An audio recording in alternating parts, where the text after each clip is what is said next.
Siguro, panahon na po para malaman niyo kung ano yung totoo. Ako po yung tunay na ama ni Tyrone. Huwag niyo sasaktan yung anak ko! Ano?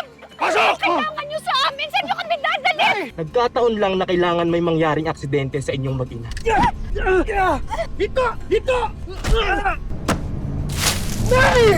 Si Rosel ang gusto kong masaktan. Si Rosel ang gusto kong maaksidente. Total, mahal na mahal naman ni Rosel yung batang yan. Baka nga pwedeng through him, makaganti ako kay Rosel. Hindi natuloy yung taong mga kinausap natin. Ni Honey ho, wala basta hindi pa raw sila kumikilos. Tutuloy natin yung aksidente. Pero si Tyrone lang yung magiging biktima. Paano matutuloy yung aksidente? Eh may witness nga. Yung nanay. Oy! Oy! Oy! Abon! Tinangay po nila yung anak ko. Nakita niyo po ba yung plate number ng van? Hindi po eh. Tumawag na po ako ng baka para bantayan ang posibleng daanan ng van. Pagsasagawa na kami ng checkpoint, hindi pa naman siguro sila nakakalayo.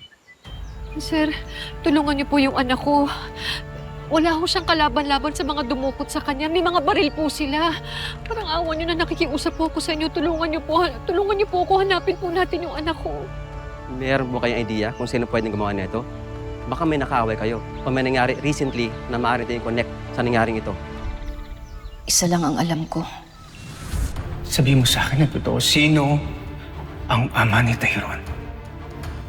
Ako ba?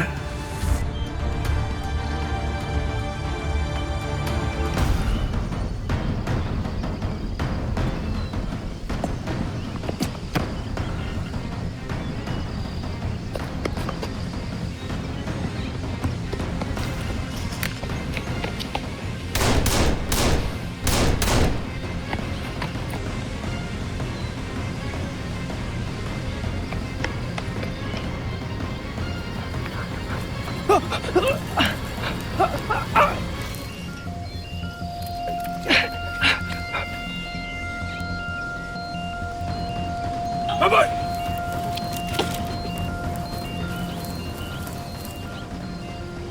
Di dapat makatakas ang Tyrone na yan. Nakita niyo mukha ko. Baka isuplong tayo sa pulis. Matitiklo tayo. Di ka kasi nag-iingat. Inutil ka kasi! Pinakawalan mo! Di bale, wala naman siya mapupuntahan dito. Ha? Basta barilin mo agad si Tyrone para matapos na to. Kailangan mamatay siya!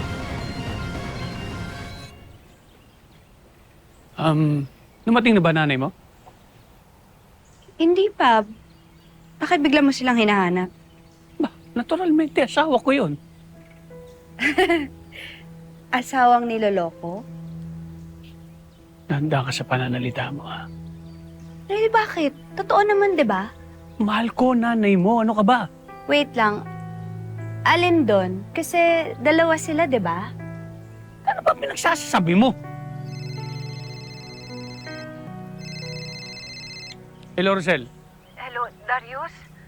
Si Tyrone, Ano nangyari kay Tyrone? may dumukot sa kanya. Dinukot si Tyrone? Ha? Nino! Kilala mo ba? Anong sinabi ni Rosel? Dinukot si Tyrone? Oo, ate, dinukot to si Tyrone. Hindi nga raw kilala ni Rosel yung dumukot mga nakamaskara eh. Excuse me. Bakit daw dinukot? Ano yung dahilan?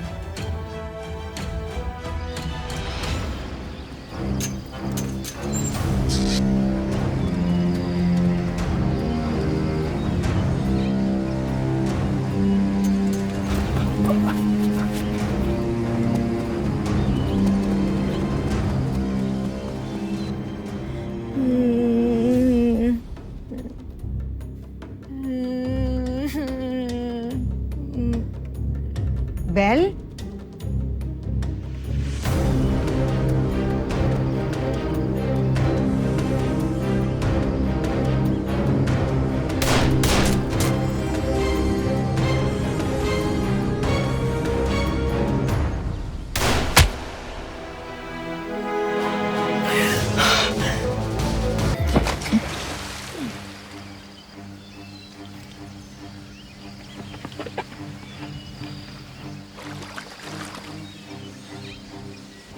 Tapusin mo na!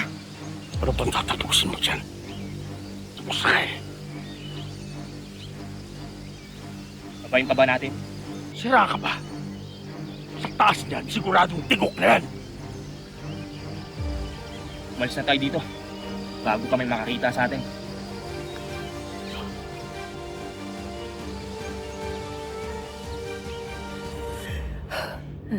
Bel, nananaginip ka. Grabe po yung panaginip ko. Parang totoong totoo. Bakit? Ano bang napanaginipan mo? Parang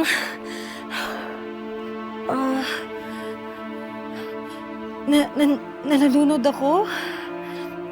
Tapos gusto ko po lumangoy sa surface kaso hindi ko po magawa. Alam ko po nahihina ako eh.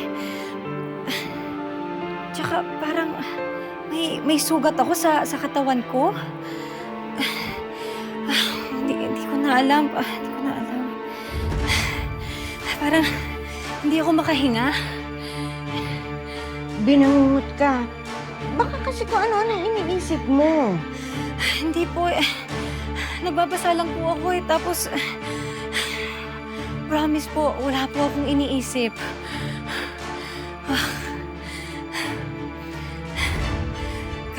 Grabe po yung panaginip ko eh.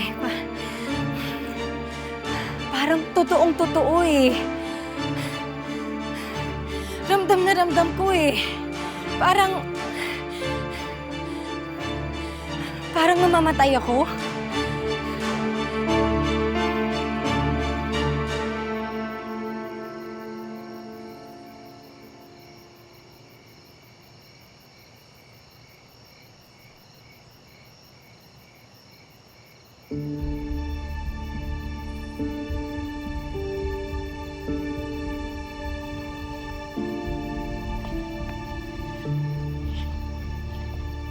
Nay.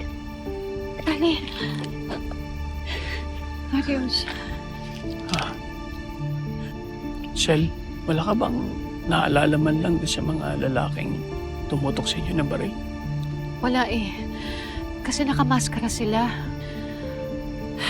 Diyos ko, Dali, yung kapatid mo nasaan na kaya?